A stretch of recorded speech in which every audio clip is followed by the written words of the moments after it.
Vamos agora para o quadro Nossas Palavras com o professor Valdevino Soares. Olá, na literatura brasileira contemporânea, temos alguns autores que são marcadamente autores de primeira grandeza.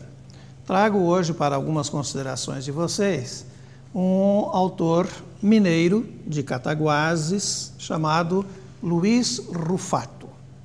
Luiz Rufato é um autor laureado, várias vezes premiado no Brasil e fora do Brasil, com antologias de conto, com romances, com material escrito para revistas especializadas.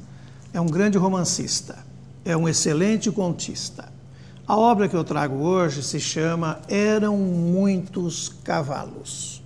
É uma obra de difícil classificação. Alguns consideram como uma coletânea de contos, outros consideram como um grande mosaico constituído por dezenas de quadros, amarrados, perfilados por um tema comum. O próprio autor, Luiz Rufato, considera como um romance. Assim sendo, nós o consideraremos também como um romance, portanto, um gênero narrativo de mais fôlego, de mais vagar, de mais profundidade. Eles eram muitos cavalos. O nome é extremamente estranho, insólito, né? De onde vem essa nomeação? Se nós entendemos, segundo Aristóteles, que nomear é dar essência ao ser, é de se esperar que o título dê a essência do texto. Eles eram muitos cavalos. Onde Luiz Rufato vai buscar esta titulação? Num pequeno poema de Cecília Meirelles, que ele utiliza como epígrafe da obra dele, que eu vou pedir licença para apresentar a vocês. Cecília Meirelles diz: eles eram muitos cavalos, mas ninguém mais sabe os seus nomes, sua pelagem, sua origem. Veja, eles eram muitos cavalos. Quando esses versos aparecem abrindo a obra, o romance de Luiz Rufato, nós estamos diante de uma epígrafe, não é isso? E a epígrafe tem sempre uma função.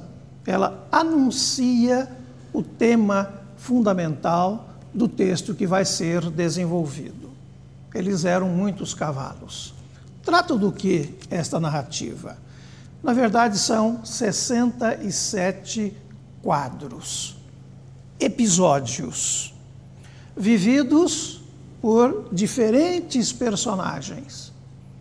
Mudam os personagens, mas as ações continuam sendo praticamente as mesmas. Ou seja, dentro de uma cidade grande, como São Paulo, fala-se da realidade dessa cidade, das vicissitudes humanas vividas por um conjunto de pequenos personagens, sem cara, sem nome, sem identificação.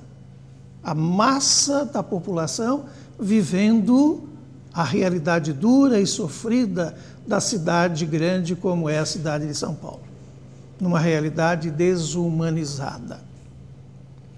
Luiz Rufato apreende os dados da realidade através de uma linguagem extremamente sedutora, utilizando o artifício da montagem desses 67 episódios, alinhavando todos eles e dando o perfil em forma de mosaico dessa realidade brasileira, dessa realidade numa cidade grande como é São Paulo.